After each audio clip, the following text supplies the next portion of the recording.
Hello दोस्तों, स्वागत है आपका मेरे चैनल में। दोस्तों, ये वीडियो आप देखिए। ये वीडियो है पुष्पेंद्र कुलश्रेष्ठ जी का, जो बहुत ही कमाल का स्पीच देते हैं और मुझे उनकी स्पीच बहुत अच्छी लगती है। आप ये वीडियो देखिए। मुझे लगता है कि हर हिंदू को उनका वीडियो देखना चाहिए। आप ये वीडियो देखिए और मुझे कमेंट करके बताइए कि आपको वीडियो कैसा लगा। शाह वली उल्लाह जैसा आदमी जिसकी मजार आज दिल्ली में है और हर आदमी माथा टेकने जा रहा है। यानी हम दुनिया की वो एक ऐसी कौम है, अपने दुश्मन और हमें अपने शत्रु का ज्ञान ही नहीं है, बोध ही नहीं है। ना आज था, ना पहले था, और आज भी हम कुछ चमत्कार के चक्कर में शाह वली उल्लाह की मजार पे जाते हैं कि जब तक इस देश में सनातनी अपने सरोकारों से, अपनी आस्था से, अपनी संस्कृति से, अपने संस्कारों से नहीं जुड़ेगा, तब तक उसको दुनिया मूर्ख बनाती रहेगी और वो मूर्ख बनता रहेगा। अगर इस देश को बचाना है, इस देश की संस्कृति को बचाना है, तो मैं खुल के कहता हूं कि किसी को हथियार उठाने की जरूरत नहीं है। अपने पुरुषार्थ को जगाओ, अपने इतिहास को जानो, अपने माजी को जानो, अपने सरोकारों को जानो, अपनी आस्थाओं को जानो। उनके प्रति आपका कमिटमेंट जिस दिन मजबूत हो जाएगा, गली गली, मोहल्ले मोहल्ले, सड़कों सड़कों शाहीन बाग बनने लगे। ये उस जमाने की बात बता रहा हूं कि आप 1577 का दौर समझिए।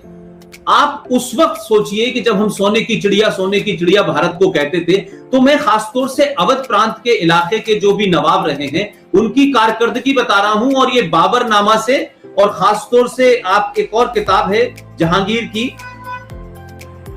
तारीख सलीम शाही, उन किताबों को कोट करते हुए मैं बताता हूं। तो आज की जनरेशन ये समझे कि आखिर ये मसला क्या था कि भाई 1577 के अंदर हज का जो पहला कारवां गया, उस वक्त जो राजा था उसने 1.5 लाख रुपया मक्का शरीफ को भेजा। अवध का जो पूरा इलाका है, जिसे आप गंगा जमुना तहजीब कहते हैं, उसी इलाके में अवध के नवाब ने करबला के लिए बहुत पैसा भेजा। वहां बहुत बुरी हालत थी, वहां बहुत गरीबी थी। और आप सोचें कि 1780 में नवाब हसन रजा खान, जो इसी इलाके के हुए, उन्होंने इराक में कैनाल बनवाने के लिए 5 लाख रुपया भेजा। और वो कैनाल आज भी है, और उस कैनाल का नाम है हिंदिया कैनाल। तो ऐसा नहीं था। हम जिस इस्लामिक बर्बरता की बात कर रहे हैं, लूट की बात कर रहे हैं, ये लूट के अपने घर ही नहीं ले गए। इन्होंने उस दौर में भी मक्का को, करबला को, यहां से बहुत पैसा भेजा।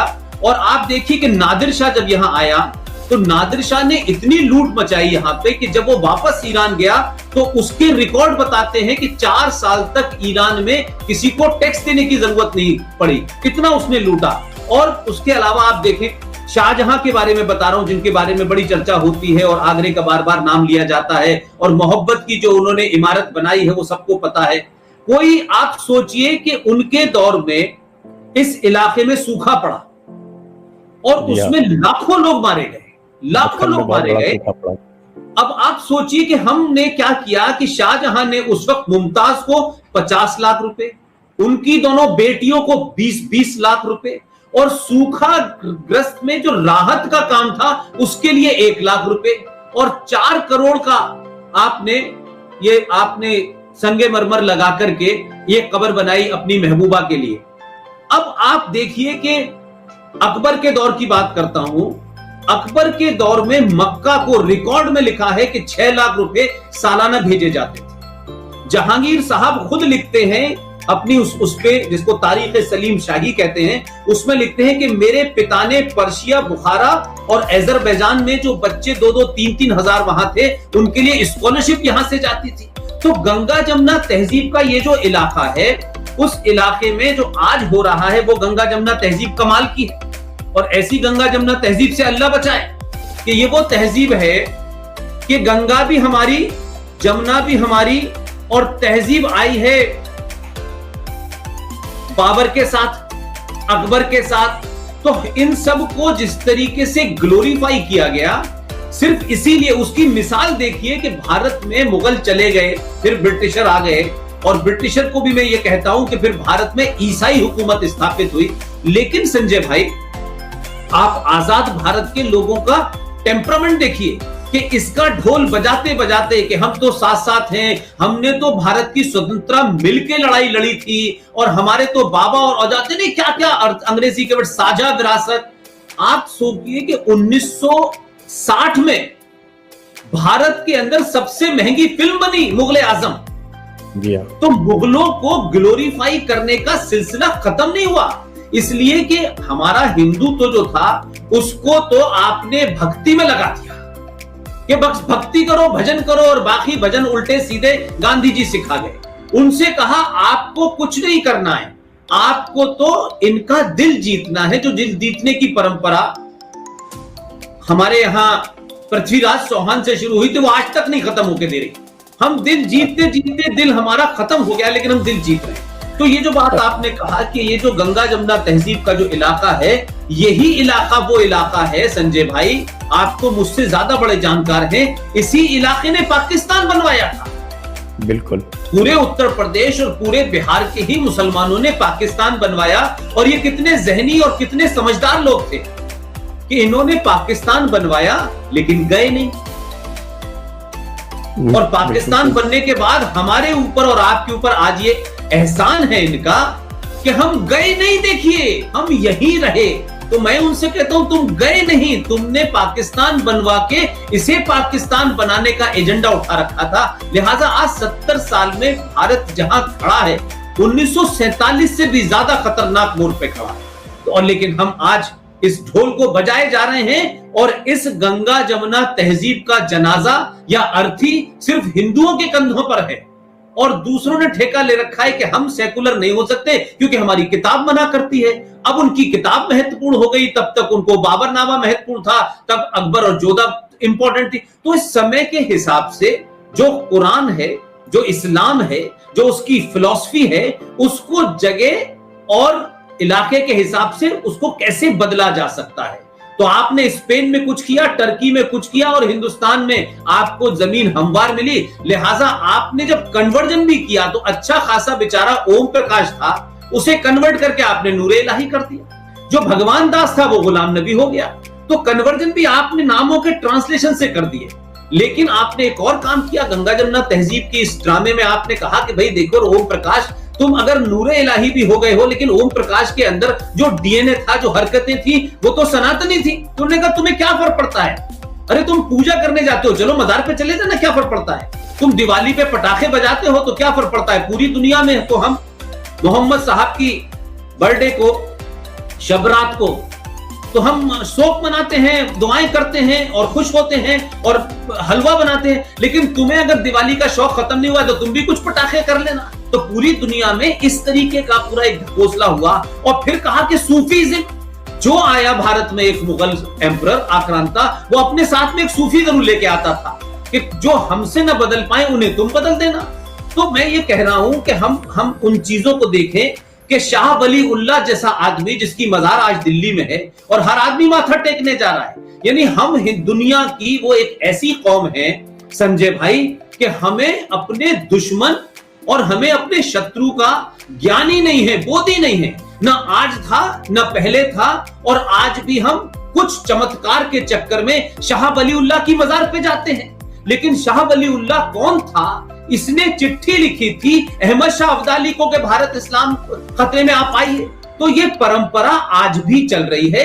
शाह वली उल्लाह भी आज जिंदा है, और आज के दौर में और मेरे दौर में, आपके दौर में शाह वली उल्लाह का नाम है जफरुल इस्लाम।